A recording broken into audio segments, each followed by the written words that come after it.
For much of U.S. history, tariffs have played a pivotal role in shaping the nation's economy and funding its government. These duties, levied on imported goods, not only served as a primary revenue source in the early years of the Republic, but also as a tool to protect burgeoning American industries from foreign competition. But in an era dominated by income taxes and global trade agreements, could a uniform 10% tariff on imports realistically replace income taxes today? To answer this, we must explore the historical precedents and lessons that tariffs offer. From their rise as a cornerstone of federal revenue to their gradual decline in importance, tariffs reflect the economic priorities and political debates of their times. Examining these periods can help us understand whether the idea of reviving tariffs as a primary funding mechanism is economically sound or politically practical. In the early days of the United States, tariffs played a foundational role in financing the federal government. When the young nation sought a stable and sustainable revenue source, the Tariff Act of 1789 was introduced. This landmark legislation laid the groundwork for the country's first federal revenue system. By imposing duties on imported goods, the government was able to generate nearly 90% of its income during the early 19th century. At the time, this system was both practical and politically acceptable, as it allowed the federal government to collect revenue indirectly, without taxing the incomes or properties of citizens, a principle that resonated strongly with the anti-tax sentiment inherited from colonial times. Beyond generating revenue, tariffs served an additional purpose. They protected the fledgling American economy. With the nation in its infancy, domestic industries were still developing and were unable to compete with the more advanced manufacturing sectors of European powers like Great Britain. Tariffs on imported goods, therefore, acted as a shield, making foreign products more expensive and less attractive to consumers, thereby fostering the growth of American industries.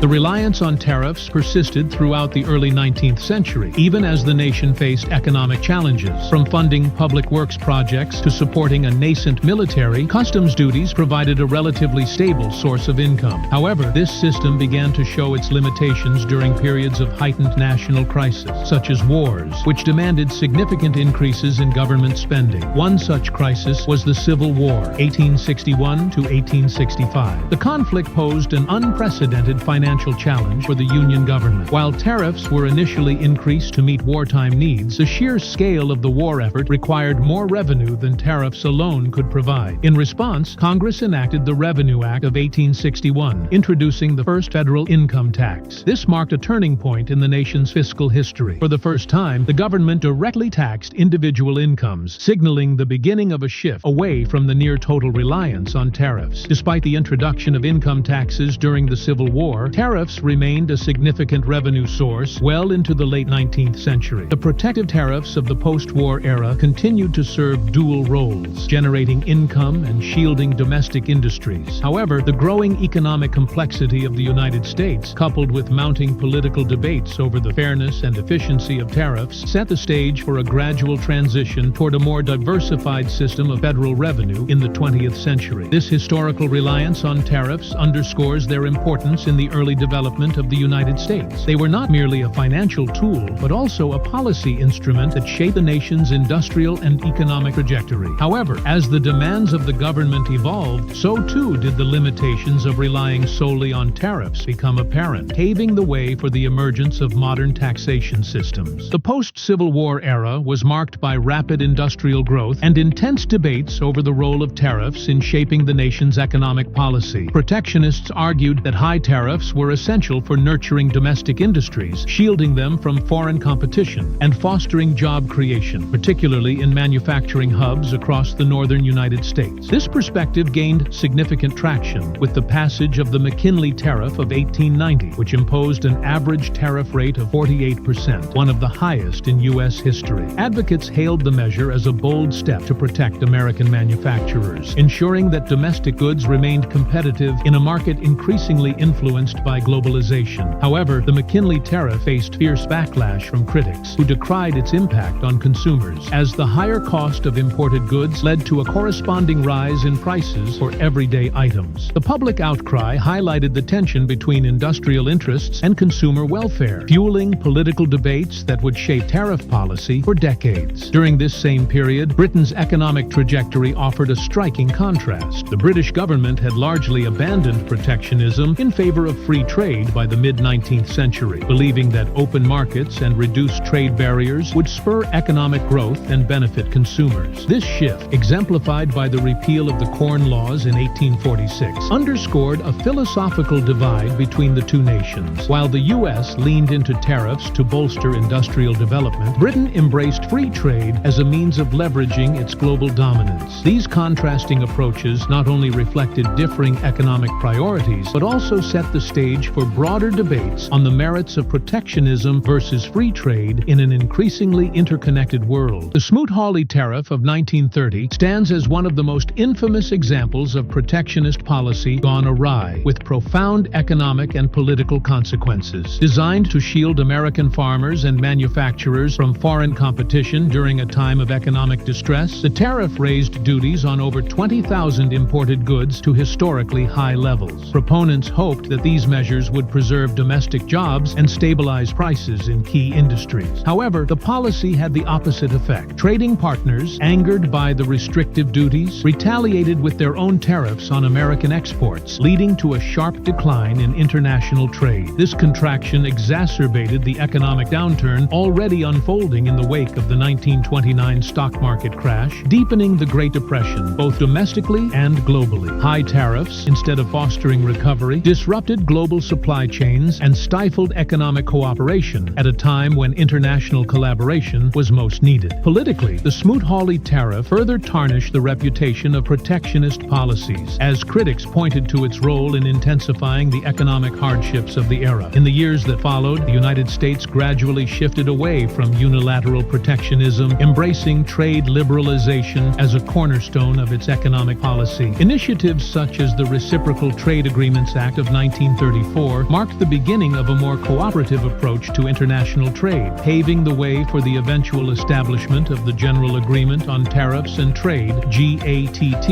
in 1947. These shifts underscored a critical lesson from the Smoot-Hawley era. High tariffs, while appealing as a short-term solution, can have far-reaching negative consequences for both the domestic economy and global trade relationships. In recent years, the use of tariffs as an economic tool has resurfaced in debates about trade policy and government revenue. Most notably, during the Trump administration, the administration's 2018 tariffs on steel and aluminum, as well as a broader range of Chinese imports under Section 301 of the Trade Act of 1974, were intended to address trade imbalances, protect domestic industries, and counter perceived unfair trade practices. While these tariffs raised substantial revenue, they also had significant economic repercussions. The higher import duties increased the cost of raw materials and finished goods, leading to price hikes that were passed on to consumers and businesses. This inflationary effect sparked criticism from industries reliant on imported components, such as manufacturing and construction, which faced higher production costs. Additionally, the tariffs provoked retaliatory measures from trading partners, including China, which targeted U.S. exports such as agricultural products, further straining international trade relations and hurting American farmers. Against this backdrop, the question of whether a uniform 10% tariff could replace income taxes becomes more complex. While theoretically possible, given the scale of U.S. imports, which totaled nearly $4 trillion in 2022, such a policy would face significant challenges. The costs of imported goods would rise, placing a disproportionate burden on consumers, particularly low and middle-income households. Moreover, the imposition of a flat tariff could violate international trade agreements, potentially triggering widespread trade conflicts and retaliatory actions that would harm U.S. exporters and the broader economy. The modern globalized economy, with its interconnected supply chains and trade relationships, makes the idea of relying solely on tariffs for federal revenue both economically risky and politically contentious. These challenges underscore the complexities of revisiting tariffs as a primary funding mechanism in the 21st century.